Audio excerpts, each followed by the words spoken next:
Hello all, hope you're having a great day today. So today we are talking, it's chapter 3, and we're looking at the historical aspects of sport, of the sport business industry. Sport has been around for as long as people have been around. But the business side of things have just developed in the past 100, 200 years. And so we're going to talk a little bit about it here. So here you can kind of see a continuum of from 1862, and there's another slide to this, but goes up until the 2000s. And with this, one of the first moments of the sport business industry is with William Cannonier, who began charging admission to baseball games. And then the Cincinnati Red Stockings became the first all-professional baseball team in 1869. So around the late 1800s is really when sport business became an industry. Yale played Columbia in the first intercollegiate football game where they started charging admission in 1872. And then we'll talk about him in just a little bit, but Spalding opened the Baseball and Sporting Goods Emporium in Chicago in 1876. So lots of things to talk about. Let's get to it. So Albert Goodwill, or A.G. Spalding, was a pitcher for the Chicago White Stockings, now the Chicago Cubs, in the inaugural National League season. That same year, Spalding opened a retail sporting goods store in Chicago, a few doors down from the White Stockings. The Baseball and Sporting Goods Emporium, or Spalding and Brothers, sold baseball products to professional baseball teams and department stores. As a famous pitcher and a player coach with the White Stockings, Spalding intended to capitalize on his baseball reputation and coaching position. 10 months later, Spalding and Brothers Incorporated reported a profit of $1,083. This is documented in Once Upon a Time in 1947. The firm, which pioneered the development of brand recognition and activity today, with sports superstar endorsers ranging from softball All-American and Olympian Jenny Finch to professional athlete Damian Lillard. As part of the sporting goods segment of the sport industry that sells more than $64 billion worth of goods each year. And that's reported by the National Sporting Goods Association in 2015. By 1870, things were starting to happen as far as urbanization, and population had grown large enough to support the new sport industry.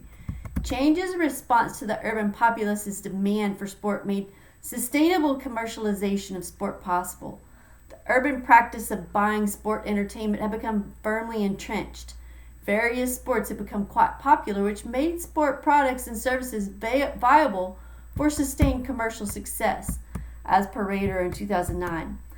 The process of modernizing sport began in harness racing, or horse racing, and baseball before 1870, and experienced exponential growth after 1870. The modernization process included the specialization of athletic skill, the development of effective organizational structures to present and control sport, the standardization and routinization of the sport product, and an educated citizenry ready to learn and follow sport in newspaper and popular magazines. The development of the sport business industry was also aided during the last quarter of the 19th century by the growth of per capita income that left consumers with discretionary funds to spend on sport and entertainment. Technology also influenced the beginnings of a viable sport business industry after 1870. It is difficult, for example, to imagine the development of the sport industry without railroads to transport teams and distribute products, or the telegraph to report scores and solidify business deals. By 1870, all major eastern and midwestern cities were interconnected by rail and telegraph. Technological developments in the newspaper press and printing industry also helped spread information about sport to an increasingly interested middle class. The next table in the next slide provides an overview of the rise of management in sport over the years. Numerous commercialization models and the sport business industry developed over the last few decades of the 19th century. Between 1880 and 1890, 79 companies began to produce sporting goods products. Some companies began with the objective of producing sport equipment. For example, the Nelson Johnson Manufacturing Company was established in Chicago in 1883 to produce tubular skates. Some firms relocated to U.S. soil to produce sporting goods. Two companies, Slazenger and Bancroft, arrived from England in the early 1880s to produce tennis rackets, and several other firms were established to distribute and sell sporting goods. These new corporations competed directly with hardware stores, which began distributing sporting goods during the 1870s. Department stores and mail-order houses started selling sporting goods during the 1880s. Each new entrant into the sport business industry helped popularize sport, thus developing and expanding the market. A.G. Spalding and Brothers emerged in the 1880s as one of the first and certainly the most successful of the early sporting good firms. The diversification of Spalding during the last quarter of the 19th century provides insight in the development of the industry. Spalding and Brothers was the first modern sport business enterprise, and many other companies copied its techniques, methods, and attitudes. The success of Spalding and Brothers resulted from four interrelated developments within the firm. Number one, vertical integration. Two, diversification. And three, development of a modern management system. And four, the promotional skills of A.G. Spalding himself. Spalding and Brothers began in 1876 as a retail store, and by the next year the firm had initiated its practice of vertical integration by wholesaling sporting goods from the same store. By 1884, Spalding had established wholesale centers in Chicago and New York to coordinate service for Eastern and Western markets. By the beginning of the 20th century, Spalding was producing sporting goods equipment in 15 plants in the United States and 5 plants overseas. Vertical integration meant that Spalding could benefit from economies of scale and scope, thus more effectively coordinating the manufacture and distribution of sporting goods. Vertical integration allowed the company to control resale prices in local stores. Diversification was another key to the company's success. Spalding began selling baseball equipment. Its largest contract was with one of the baseball clubs in Chicago, the White Stockings. Within 2 years, Spalding and Brothers was selling fishing equipment, ice skates, and croquet equipment. During the 1880s, Spalding expanded into football, soccer, boxing, track and field, tennis, boats, canoes, and a variety of sport clothing, uniforms, and shoes. In the early 1890s, Spalding produced the first basketball for James Naismith, the inventor of the game of basketball. They helped produce golf equipment into the U.S. market and became a leading contender in the market. Before the end of the 19th century, Spalding manufactured nearly everything that the sport enthusiast might want or required to improve sport performance or pleasure.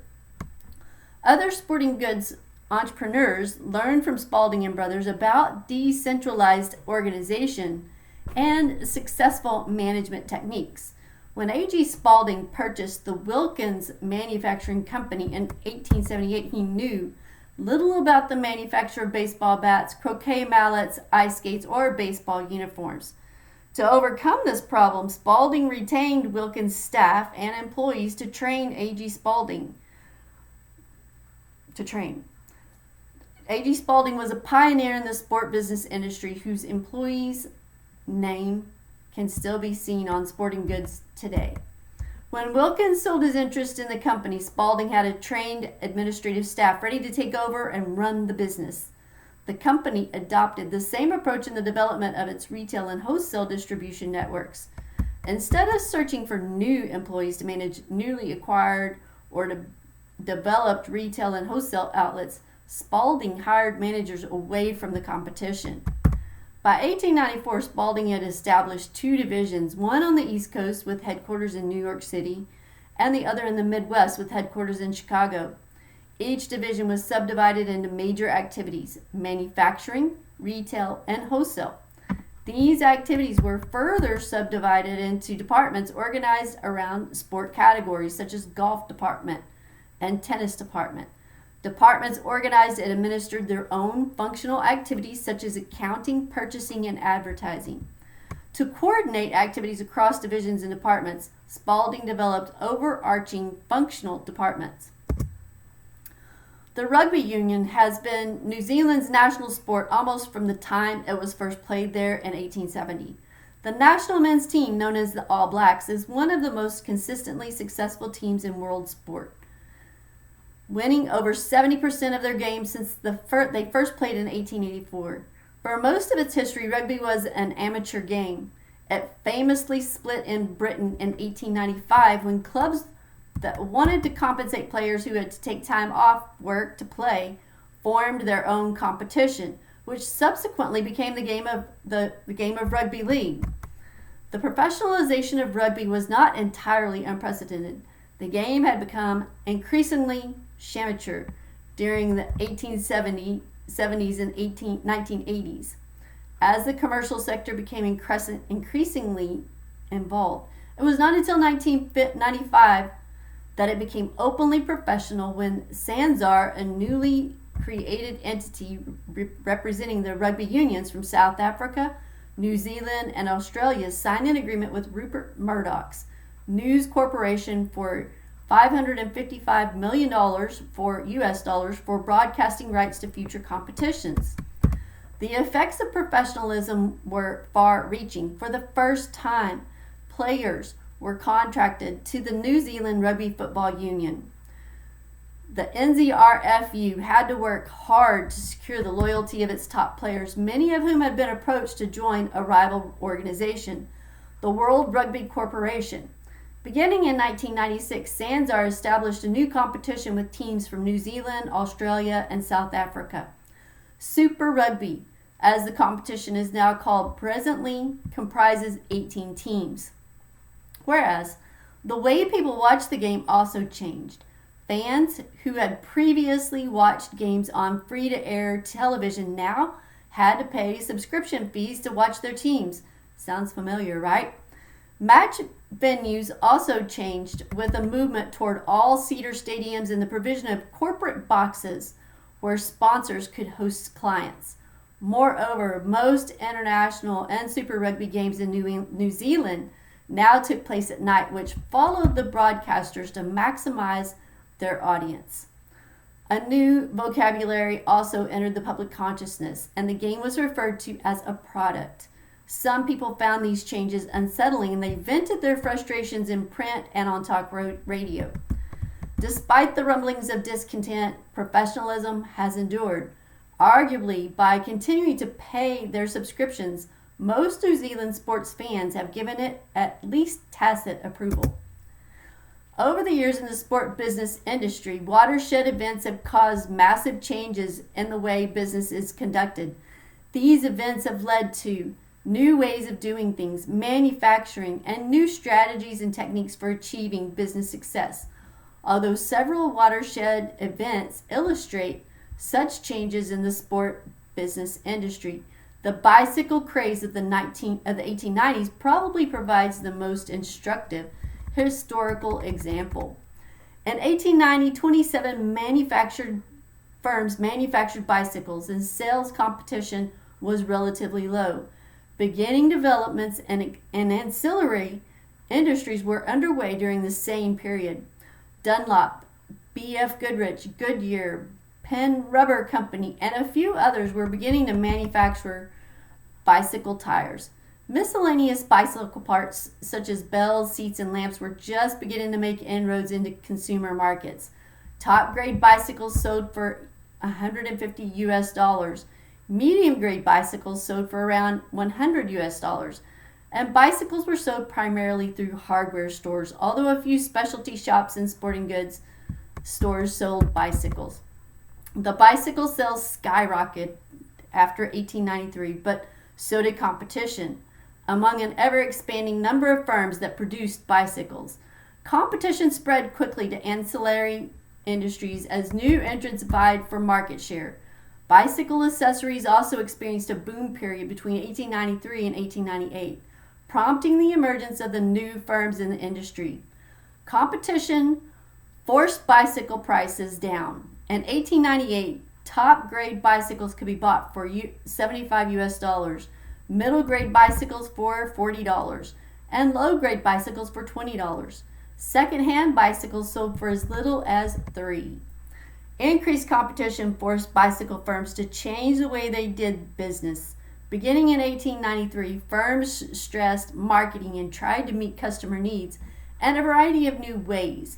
Firms emphasized brand equity and tried to establish entry barriers, protect against price cutting, and move bicycles through distribution channels more quickly.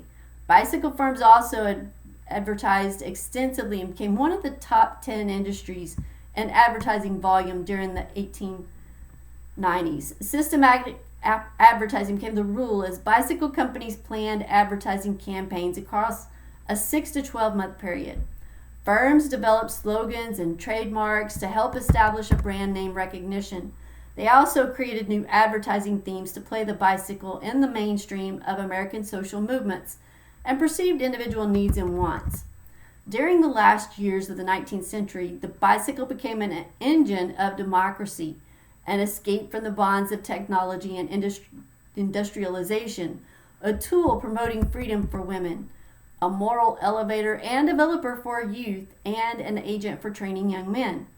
Advertisers used popular middle-class magazines and newspapers to sell bicycles.